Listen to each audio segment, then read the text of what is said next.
Good morning, folks. God is good all the time. God is a healer. God still answers prayers. And this is the free gospel. So I want to share something with you, folks. I'm not so sure if I've shared it on Coffee with Christ or if I've ever shared it here, but I am a diabetic.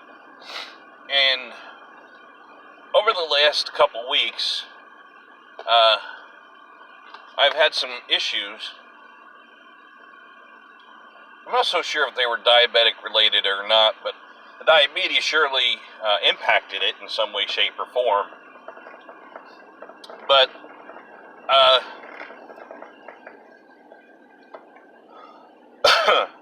I've had some issues, and each of them God has healed.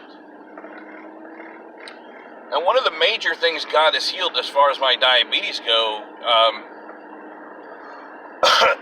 yesterday, pardon me, got a little frog in my throat.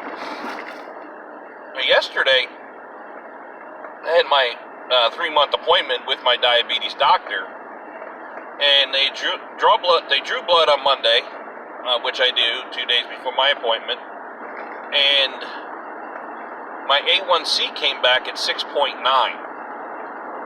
Now, those of you who are diabetic understand that number, and that number is very good. That is what our goal is to be under 7. So my goal was to get to 6.9 by this time, since the last time I saw the doctor, so 6.9 by this time. And at some time ago, with this diabetes, I'd asked God, I prayed to God, I was doing this diabetes thing on my own, in my way. And I didn't ask for help. I thought I was strong enough, and I thought I was smart enough, and I thought I was cool enough to figure out how to fix this on my own. But you know what? As I said, I don't know if I said it on the last free gospel, or if I said it on the last Coffee with Christ. I know I said it. I heard from one of my callers at work. She said, "Man plans, God laughs." And it's so true. When we try to take things in our own hands, we fail. Especially in illnesses. When we try and do it on our own, it doesn't ever work. There is a reason why Jesus tells us in the Bible, or why we learn in the Bible that God, Jesus Christ, is a healer.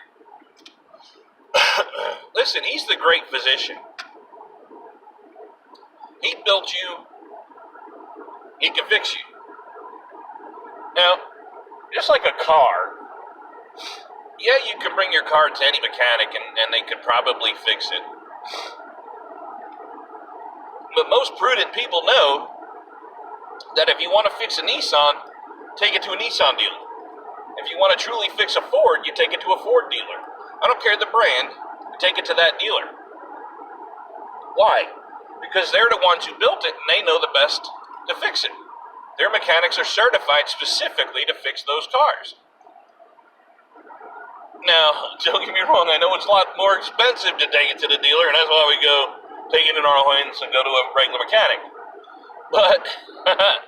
But so the same is with us. If we need to fix ourselves and heal ourselves, or I shouldn't say heal ourselves, if we need healing in our lives,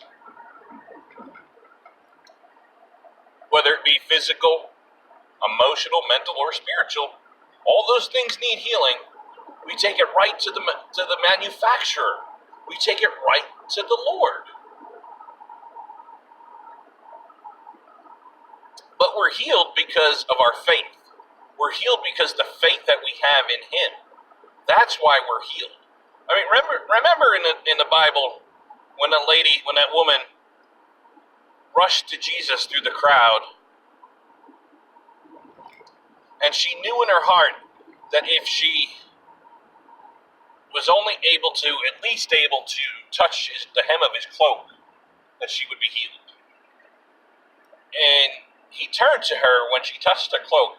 He felt virtue. It says in the Bible, he felt virtue leave him. And it says that he turned to her and he said, or he turned into the crowd and he said, "Who touched me?" And I remember all the disciples, they said, "Well, Lord, there's so many people here. It could have been anybody who touched you." And he said, "No, who touched me?" And she said, "It was I." And he said, he didn't get angry with her. No way did he get angry with her. He said to her, "It was your faith that healed you." Faith in what? In who? In him. Faith in him healed her. Faith that if she got to him, that she would be healed. Got to who? Got to Jesus Christ. Got to the Lord. Got to God. She went to the manufacturer. You say, well, it was Jesus, not God. No, Jesus is God. Emmanuel. God among us. Or God with us. So she was healed. So you go to the Father to heal you. So I say all that. Several months ago, I decided, and maybe even a year ago, I decided to let God. Give it to God. Give it to the manufacturer. Now, I'm not totally healed of this diabetes thing. This diabetes thing will be with me forever. At least till I take my last breath. But my prayer was to get it under control. My prayer was to put it to where it was not complicating my life any longer. To maybe get it to where I don't have to take medicine as often as I have to. I'll still have to watch my sugars. I'll still have to do that. But God has given me a desire to lose weight.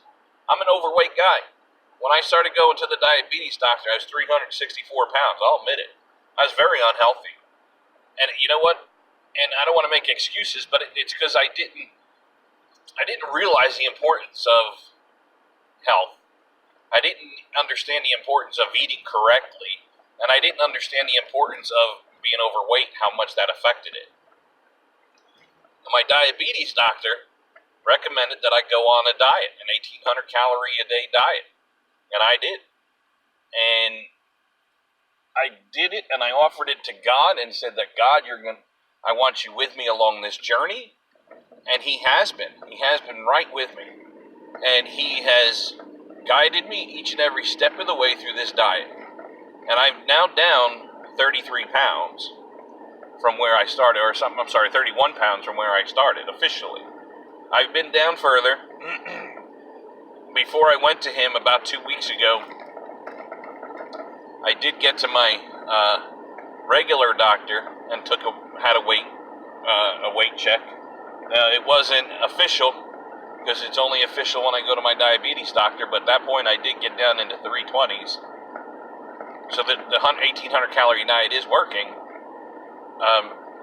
But it's working because God is with me doing it. God is on that 1,800 calorie diet with me. And he's giving me the courage, and he's giving me the strength and the guidance to do it. And because of that is why my A1C is to 6.9. It's because I said, you know what, I'm done. I took my hands off it and put it at his feet and gave it to him to take care of. That is why 1,800 calories a day is working to bring my A1C down. Not because of anything I did, but because I gave it to the Lord. I gave it to the healer. I gave it to the fixer. I gave it to the manufacturer. Now, I'm not saying all that to brag. I'm just using my life right now as an example, as an illustration, as to, for you to look at, and for you to take as advice. So when you become ill, whatever that illness is, it could be a cancer. God forbid, it could be a cancer. It could be a flu. It could be another type of virus. I don't care what the virus is.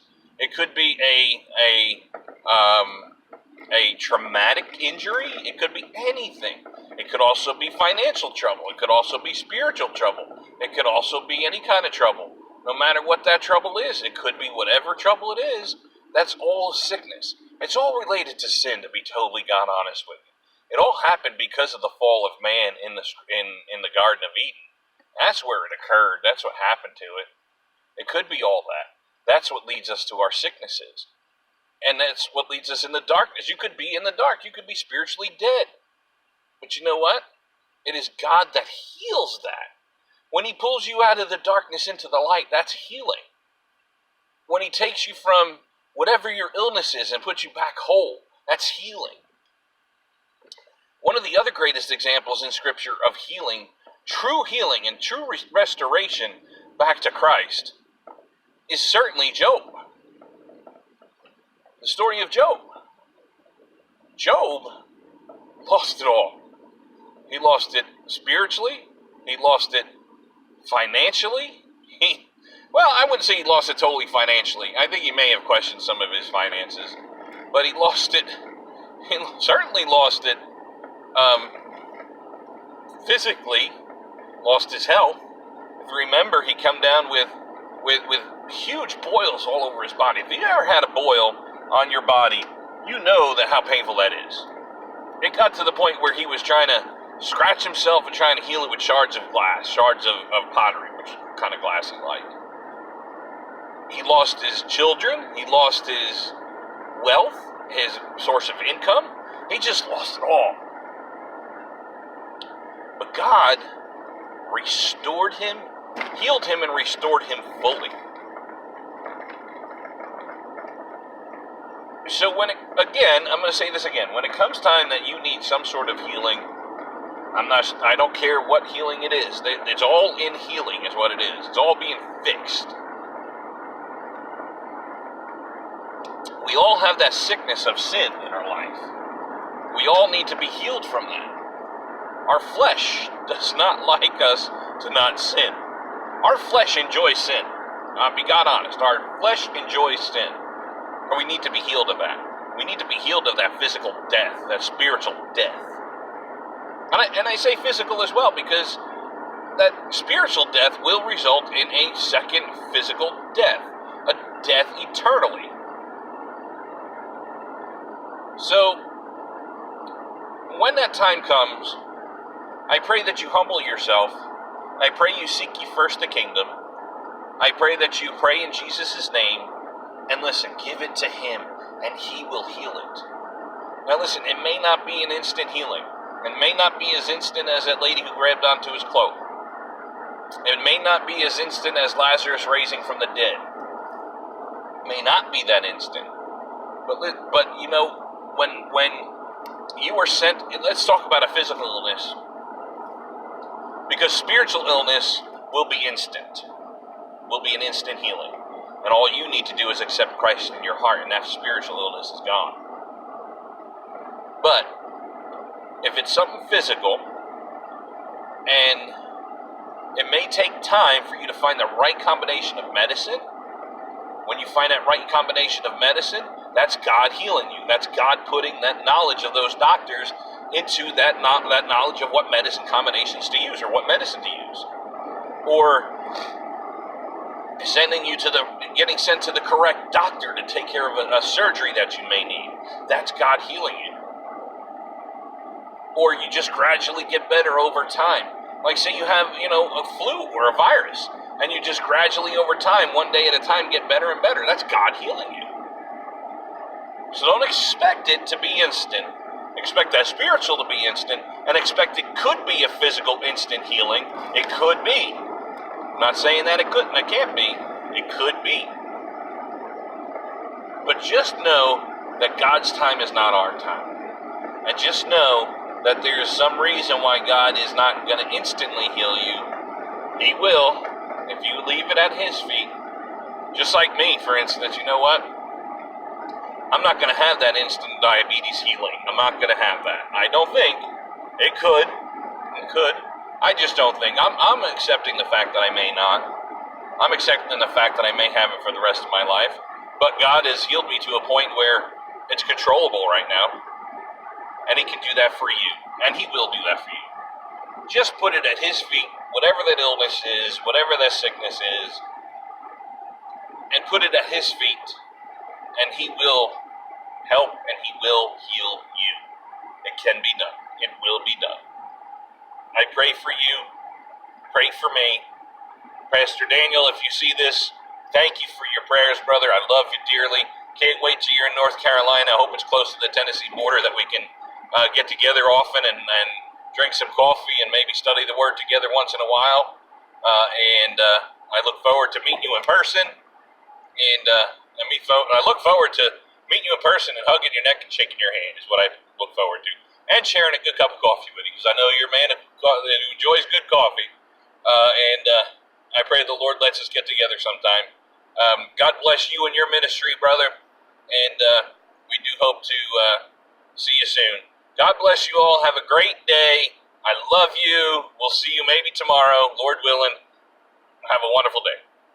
Take care.